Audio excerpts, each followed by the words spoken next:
ডাব্লিউ.বি. ইয়েটসের Easter 1916 এটা কিন্তু শুধু একটা কবিতা না, এটা আসলে একটা ঐতিহাসিক মুহূর্তের দলিল।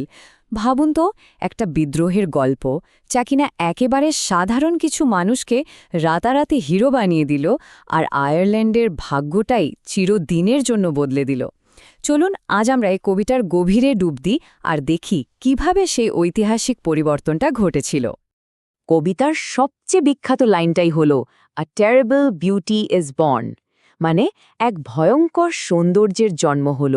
এখন প্রশ্ন হল, ভয়ঙ্কর আর সুন্দর দুটো জিনিস একসাথে কিভাবে হয়? দেখুন, একদিকে বিদ্রোহ মানেই তো মৃত্যু, ধ্বংস, যা অবশ্যই ভয়ঙ্কর। আবার অন্যদিকে দেশের স্বাধীনতার জন্য জীবন দেওয়া, এর চেয়ে সুন্দর আর কি হতে পারে? এই যে দুটো বিপরীত জিনিস, ঠিক এখানেই লুকিয়ে আছে কবিতাটার আসল জাদু। তো ইয়েটসের এই প্রশ্নটাই কিন্তু আমাদের ভাবায়, তাই না? যে একটা জিনিস একই সাথে ভয়ঙ্কর আর সুন্দর হয় কিভাবে? চলুন পুরো কবিতাটা জুড়ে আমরা কবির সাথেই এই জটিল প্রশ্নটার একটা উত্তর খোঁজার চেষ্টা করি। কবিতার শুরুতেই ইয়েটস আমাদের নিয়ে যান বিদ্রোহের ঠিক আগে ডাবলিন শহরে। মানে তখনকার মাহলটা কেমন ছিল। তখন তিনি ভাবতেও পারেননি যে যাদের সাথে তার রোজ দেখা হচ্ছে তারাই একদিন ইতিহাস করবে। তার চোখে এই ভবিষ্যতের বিপ্লবীরা ছিলেন মানে একদমই সাধারণ কিছু মানুষ, যেন কোনো একটা কমেডি নাটকের মঞ্চে তারা ছোটখাটো চরিত্রে অভিনয় করছেন। তিনি বলছেন যে দিনের শেষে প্রায়ই এ মানুষগুলোর সাথে তার দেখা হতো, আর তাদের সাথে কথাবার্তাও ছিল খুবই সাধারণ, মামুলি। ওই যেটাকে তিনি বলছেন পোলাইট মিনিংলেস ওয়ার্ডস, মানে ভদ্রতার খাতিরে বলা কিছু অর্থহীন কথা। কেমন আছেন? ভালো, এই পর্যন্তই। সম্পর্কটা ছিল খুবই ভাষা ভাষা, কোনো গভীরতা ছিল না। শুধু যে তিনি তাদের পাত্তা দিতেন না তাই নয়, তিনি বরং আড়ালে তাদের নিয়ে মজাও করতেন। ভাবতেন এদের নিয়ে একটা মকিং টেল, ওরে জিব, মানে একটা ঠাট্টামূলক গল্প বা কৌতুক বানিয়ে ক্লাবে বন্ধুদের শোনাবেন। মানে বুঝতেই পারছেন, তিনি ভাবতেই পারেননি যে এই সাধারণ চেহারার মানুষগুলো কোনোদিনও হিরোর মতো কোনো কাজ করতে পারবে। আর এই পুরো আইডিয়াটা বোঝানোর জন্য ইয়েটস একটা দারুণ শব্দ ব্যবহার করেছেন, মটলি। এর মানে হল ভার বা জোকারের পরার রঙিন পোশাক। এই শব্দটা দিয়ে তিনি আসলে এটাই বোঝাতে চেয়েছেন যে তার চোখে তখনকার আয়ারল্যান্ড ছিল বীরদের দেশ নয়, বরং ভারদের দেশ। সবকিছুই ছিল একটা তুচ্ছ কমেডির মতো। কিন্তু এর পরেই পুরো ছবিটা বদলে যায়। বিদ্রোহের আগুন জ্বলে ওঠে আর এই সাধারণ দোষে গুণে মেশানো মানুষগুলোই হয়ে ওঠে আত্মত্যাগের জীবন্ত প্রতীক। চলুন দেখি ইয়েটস কিভাবে এই অবিশ্বাস্য ট্রান্সফরমেশনের ছবিটা এঁকেছেন। এই পরিবর্তনটা বোঝানোর জন্য ইয়েটস 4 জন নির্দিষ্ট বিদ্রোহীর কথা বলেন যাদের তিনি খুব কাছ থেকে চিনতেন। যেমন ধরুন কনস্ট্যান্স মার্কিয়েভিচ, যার গলা নাকি রাজনৈতিক তর্ক করতে করতে শ্রিল বা কর্কশ হয়ে গিয়েছিল। তারপর ছিলেন প্যাট্রিক পিয়ার্স, একজন স্বপ্ন দেখা স্কুল মাস্টার। ছিলেন থমাস ম্যাকডোনা, একজন সম্ভাবনাময় লেখক। আর সবশেষে তিনি এমন একজনেরও কথা বলেন যাকে তিনি একদমই পছন্দ করতেন না, জন ম্যাকব্রাইড। তাকে তিনি মাতাল, অহংকারী একটা লোক বলে মনে করতেন, কারণ এই ম্যাকব্রাইডে বিয়ে করেছিলেন ইয়েটসের ভালোবাসার মানুষ মড গনকে। আর এখানেই কবিতার মূল বিষয়টা স্পষ্ট হয়ে ওঠে।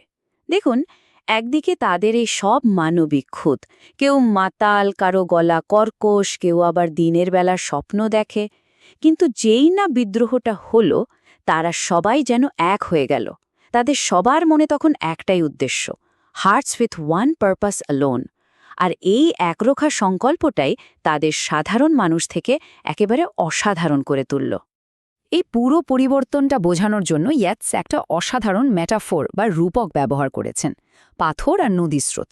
ভাবুন, জীবনটা হলো একটা নদীর স্রোতের মতো, যা সব সময় বইছে, পাল্টাচ্ছে। আর পাথরটা কি?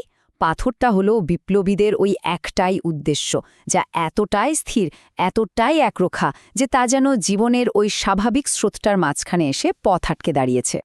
ঠিক এই জায়গাতেই কবিতাটা একটা নতুন মোড় নেয়। ইয়েটস এবার নিজের ভেতরের একটা দ্বন্দ্বের মুখোমুখি হন। একদিকে তিনি বিপ্লবীদের এই আত্মত্যাগকে সম্মান করছেন, কিন্তু অন্যদিকে তিনি প্রশ্ন তুলছেন, এর জন্য যে মূল্যটা দিতে হলো সেটা কি খুব বেশি হয়ে গেল? আর তিনি ভাবতে শুরু করেন এই পরিস্থিতিতে একজন কবি হিসাবে তার আসল কাজটা কি।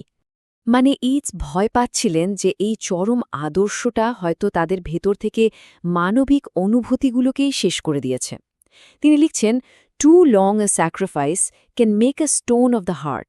মানে অনেক দিন ধরে আত্মত্যাগ করতে থাকলে হৃদয়টাও একসময় পাথর হয়ে যেতে পারে। আদর্শের প্রতি এই অন্ধভক্তি হয়তো তাদের অনুভূতিহীন করে দিয়েছে। আর এরপরই তিনি সেই সবচেয়ে কঠিন, সবচেয়ে কষ্টের প্রশ্নটা করেন।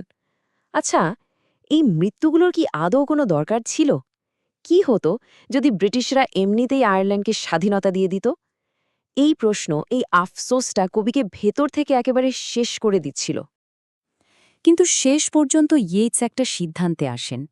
তিনি বুঝতে পারেন যে কে ঠিক কে ভুল এই রাজনৈতিক বিচার করাটা একজন কবির কাজ না। তার কাজ হল যারা জীবন দিল তাদের নাম আর তাদের স্বপ্নটাকে সবার মনে বাঁচিয়ে রাখা। বিচার করা নয়, মনে রাখাই হল কবির আসল দায়িত্ব। আর কবিতার শেষে তিনি ঠিক সেটাই করেন, নিজের দায়িত্বটা পালন করেন। তিনি একে একে শহীদদের নামগুলো উচ্চারণ করেন, ম্যাকডোনাফ, ম্যাকব্রাইড, কনলি আর পিয়ার্স।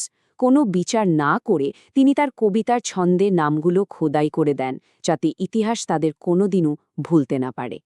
কিন্তু এই কবিতার মধ্যে এমন একটা গোপন রহস্য লুকিয়ে আছে যা একে শুধু একটা অসাধারণ সাহিত্যই বানায়নি, বরং একটা আস্ত ঐতিহাসিক স্মৃতিস্তম্ভ বানিয়ে তুলেছে। আর এই রহস্যটা লুকিয়ে আছে কবিতার একেবারে গঠন কাঠামোর ভেতরে। আপনারা যদি খেয়াল করেন, দেখবেন কবিতার প্রথম আর তৃতীয় স্তবকে ঠিক ১৬টা করে লাইন আছে। ভাবছেন এটা এমনি? একদমই না। এই ১৬ সংখ্যাটা সরাসরি বিদ্রোহের বছর, অর্থাৎ ১৯১৬কে মনে করিয়ে দেয়। কি অসাধারণ একটা ব্যাপার, তাই না? কিন্তু এখানেই শেষ না, আরও আছে। কবিতার দ্বিতীয় আর চতুর্থ স্তবকের লাইন আছে ঠিক ২৪টা করে। আর এই ২৪ হল ইস্টের বিদ্রোহ শুরুর তারিখ, এপ্রিলের ২৪ তারিখ। মানে ভাবা যায়, পুরো কবিতাটাই যেন নিজের কাঠামোর মধ্যে দিয়ে ২৪শে এপ্রিল ১৯১৬ এই তারিখটাকে একটা স্মৃতিস্তম্ভের মতো ধরে রেখেছে। তো সবশেষে ইয়েটস এই সিদ্ধান্তে আসেন যে এই আত্মত্যাগের পর আয়ারল্যান্ড আর আগের মতো নেই, এটা পুরোপুরি চিরদিনের জন্য বদলে গেছে। তার ভাষায়, wherever green is worn, অর্থাৎ আইরিশ জাতি যেখানেই থাকুক না কেন, এই পরিবর্তনটা এখন তাদের পরিচয়ের একটা অংশ। শহীদদের মৃত্যুটা ছিল ভয়ঙ্কর, কিন্তু এর মধ্য দিয়েই জন্ম নিয়েছে একটা নতুন আয়ারল্যান্ড, সেই টেরেবল বিউটি, এক ভয়ঙ্কর কিন্তু সুন্দর বাস্তবতা।